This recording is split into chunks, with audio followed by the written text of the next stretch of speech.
Well, good morning, Peter. How are Good you? morning. I'm very good, thank you. Nice to see you both. Thank you. Yeah. Very welcome. We're really looking forward to chatting to you. So, shall we get going, Cole, now? Yeah. I think we should kick off, yes. Okay. Hello, this is Nigel. And this is Colin with another Encore Years podcast. This is about retirement and learning to love it. And I'm delighted today that we've got Peter with us, and he's kindly given up his time to tell us his story. So, looking forward to it. Well, Peter, what did you do before retire? I know you won't like the word retiring, but I'll have to use it. What did you do before retiring? Okay. When I was doing full-time paid work, I was, in my last 10 years, designing and running leadership development workshops and coaching people in leadership and management. So I would go around the country and deliver workshops and coach people as individuals and also as organizations. How can organizations lead and manage themselves better? And it was great fun and it made a big difference and I enjoyed it immensely. Sounds wonderful, wonderful, interesting work. And no doubt you could write a book on that alone, your experiences. Well, it's funny you should say that because one of the things I've done since is I wanted to synthesize all the best bits that I learned about how people can manage themselves and lead themselves and write some books on it. And we've got two books out, is co-authored with my wife, Pam. One of them's called How to Be Happy. Another one was written in the COVID years and it's called Finding Happiness After COVID-19. And I've got a third one in the pipeline called Pathways to Happiness. So yes, three books, in fact, Nigel. Very good. I knew of two. I didn't know there was a third one coming, but Yeah. I'll read them because it's going to be very interesting. There's a lot to learn there. So when you stopped doing paid work, what were the first 6 months like? The first 6 months, I felt a sense of freedom. Yeah, I suppose there was a mixture of emotions. One was freedom. Woohoo! I don't have to go traveling around the country anymore. Another one was a sense of loss, I think, and a sense of loss of identity and a bit of confusion as to uncertainty as to what I was going to do next. I knew that what was happening next was going to be really important. And so it took me a little while. It was a bit mixed, but more, I suppose the abundant feeling was one of freedom and excitement and wondering, this sense of, what's next? Sorry, really interesting, Peter. You say you worked with your wife. So did you both retire at the same time? She retired, stopped working full time a little bit before me. She was a head teacher.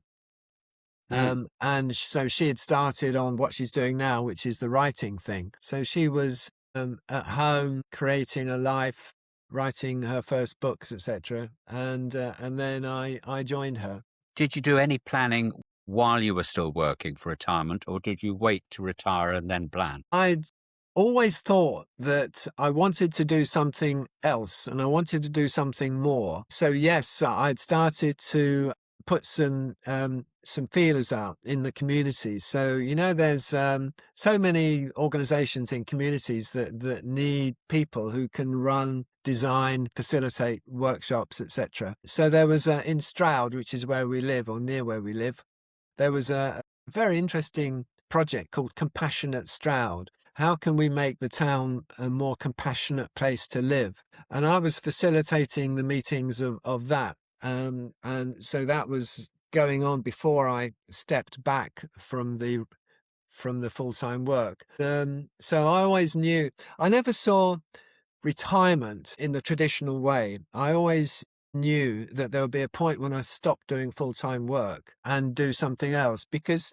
for me, the word retirement sounds as if you're stepping away. It's an away from, and as if the thing that you were doing was the most important part of your life. And it's important at the time, isn't it? But it's not going to go on forever. So the sooner you can start thinking about what am I going to do next is quite useful. So I had been planning to do things in the community. So many people are lonely in our society, and there's some projects One is called a chatty cafe, conversation cafe, where people turn up and just have a chat together. And it just needs a person in there sometimes to facilitate it, to nudge it and influence it. And so I was doing that as well. So the seeds of what I'm doing now were sown whilst I was still doing full-time work. I think that is so important, because a number of people we've spoken to said, well, I stopped work, then I thought, what am I going to do? And it's too late. It's just, because it takes months, years to get things going. So, Peter, what would you say is your biggest post-retirement achievement? It's the idea that, I said in the first few months I was a bit uncertain as to how best to use all my skills and talents. And then, the idea came that in my professional work, I've learned so much about how humans live their lives and how they create relationships or how they don't create relationships, and how they can be good, kind, happy human beings. I've learned so much about that in my earlier years, and it was thinking about, well, if I synthesize all that and write some books about how to be happy. So stuff like understanding how your brain works and the power of habits. Because we all know, don't we, if we do things, if we go to the same shop 3 or 4 weeks running and then we change it and we go somewhere else, it seems strange. And we are creatures of habit. That's how our brains work. So understanding about how to get rid of or reduce unhelpful habits, create more helpful habits, understanding this thing in our heads called our brain. It's constantly talking and saying stuff to ourselves, and quite a lot of it is negative. I couldn't, I shouldn't, I mustn't, I can't. And understanding that this voice inside can be changed, and you can replace the I mustn't and I shouldn't with something like I will and I must. Understanding ourselves, understanding our relationship with ourselves and our relationship with other people, power of habits, all that. I thought, let's write some books about it and let's get it out. Because there's lots of wisdom about how to be a good human being, but it doesn't get out in society. What gets out in society is the stuff that we see in the media and in the press, etc. So the biggest achievement was really about how let's synthesize all this, make it mainstream, write some books about it, and create a new life, which is essentially what I've done. Peter, could I just ask, as a matter of interest, is there anyone that you followed, any sort of guru, so to speak, that you learnt from? Lots of writers, lots of thinkers. There was a person called John Seymour who used to run programs on neuro-linguistic programming, NLP as it was called. There's a guy called John Peck who rode across the Atlantic and has written books about these kinds of things. So quite a few. James Clear, the Atomic Habits guy, Steve Peters, Managing Your Chimp, Managing Your Brain. Yeah, there's quite a few people that have written and thought great thoughts about how to be the best you can be and how to improve relationships, etc. There's lots of stuff that's been done about personality, understanding personality. There's a number of major kind of theories about that. So yes, I've taken a lot of their stuff and synthesized it down and tried to make it simple. Because if you pick up any self-help books, many of them are so, A, they're boring, a lot of them, B, they're so detailed, you can't really understand them. So part of our mission is to make it accessible, understandable, and easy to read. So yeah, drawing on the wisdom of a lot of people. Great. That's a good answer. Colin? Well, I'm thinking there's a positive attitude. I love your attitude, Peter. And you're exactly right. And when you said people, how are you? And they say, not too bad. What's that about? What about, where's the good? I mean, why mention bad when I'm just saying, how are you doing? Absolutely agree with you, Colin.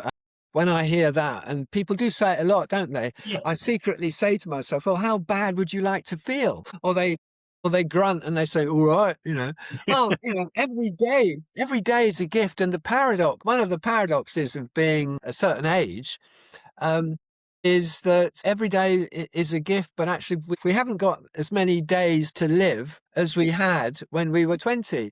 So for goodness sake, let's enjoy them. Seize the day. Make it happen. Don't grumble and mumble. I can grumble and mumble sometimes, for sure. We're all allowed to, but not every day. So what do you say if I say to you, how are you? How are you, Peter? I normally annoy people by saying, I'm great, thank you. Good. That's great. That's I'd say exactly I'm what you know. fantastic. Yeah. So, Peter, if you had to sort of sum this up and, if your best friend was retiring tomorrow, what advice, what key things would you advise them? I think I'd say something that somebody said to us both, Pam and I. Don't rush it, but start thinking about the most important things that are in your life, that you want to be in your life, and just jot them down. I know somebody said to Pam, write down the 100 most important things that you want to do before you die. Write them down, and early on you'll get stuff like, I want to spend more time with the grandchildren, etc. I want to go to Australia, etc., etc., etc. And those are fine, but after you've written those down, you'll start to come out with more important things like, I don't know, I want to be the best parent I can be, or I want to be the best grandparent that I want to be, or I want to be more positive in my life. I want to be healthier. I want to be fitter. I want a better lifestyle. Something like that. And just jot that thoughts down, sleep on them for a month or two, look at them, speak to somebody about them, somebody that's close to you. And if they do the same exercise, especially if it's your wife or your husband, you'll start to tease out the most important things that you want in your life and then start gradually actually making it happen. So it's a bit of a thinking exercise, but write it down. The importance of writing it down is that once you've written something down, it's not you. It's almost like it's somebody else, and you've got some distance from it. You can see it in a different perspective. And so write down the 50 or the 100 most important things that you want to do and be in your life, and talk to somebody about it, sleep on it, and then start to act on it. Yeah, that's fantastic. I knew you'd be so good at this, Peter. But what comes next for you? What comes next is more of all this. There's a thing, as I was thinking about this morning, this conversation, I got this piece of language in my head that said that 10 years or so ago, all my focus was on earning, and now my focus is more on learning. So it's that continuing to learn, because as you know, Nigel, when you've written a book, that's the easy bit, isn't it? In a way, the more difficult stuff is marketing the blooming thing. I hate it. And so I'm constantly finding that I'm on this computer thing, and I'm thinking, why does this machine hate me so much? Why don't I know how to operate this or do that, etc.? So it's more of learning, especially how to master the technology and the social media stuff and the marketing side of books. So I'm often finding myself, if I had any hair, I would be pulling it out.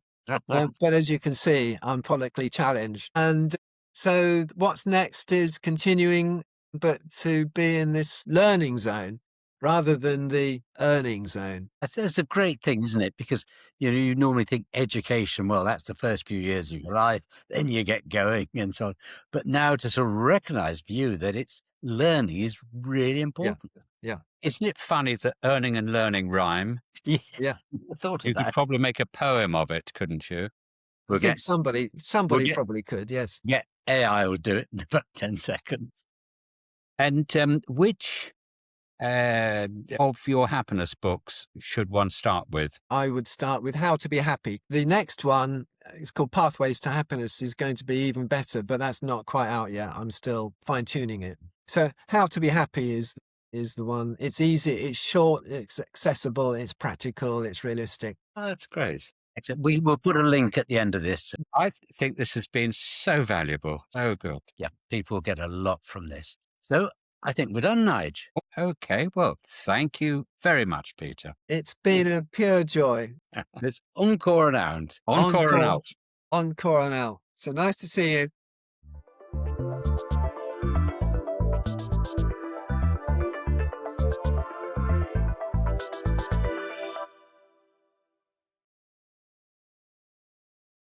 Well, Nige, just wasn't Peter inspirational? I really, Yes. really enjoyed that. Yes, me too. Just lots of wonderful advice. First of all, think about the power of habits and the whole positive thinking. I just thought that was really good, really strong. I agree. And how you can change habits. Yep, absolutely. Yeah, positive thinking. One of the things, many things I liked, every day's a gift. You wake Mm. up, every day's a gift, because we now have fewer days than we did when we were 20 or whatever. We have fewer days. So make the most of it. And don't be miserable. Don't say, I'm all right, not half bad. Be positive. Yep, completely agree. And then the idea of write a list. Now, 100 seems an awful lot, but write your list, but then think about it for a few days or a month, whatever. Then go back to it and say, okay, going to Australia or whatever, that's one thing. But what do I really want to achieve, and what's really important? And the fact he did it with his wife, so did it with someone else. Great advice. And another thing I picked up, the 2 stages of life, or when you start work, are earning, and then you come into learning, or that's how it should work. Now, the 2 rhyme, which is extraordinary. So earning and learning. Yeah, very, very strong. And Peter's written a book, and it's called How to Be Happy. And I think we had some of his key points in the interview, and I'm certainly going to be having a read. So I think overall, just another brilliant interview. And I'm sure that we can learn from it, and other people will learn from that too. So if you enjoyed this, please hit subscribe. Right. Are we all done, Nige? We're done, bro. So it's encore and out. Encore and out.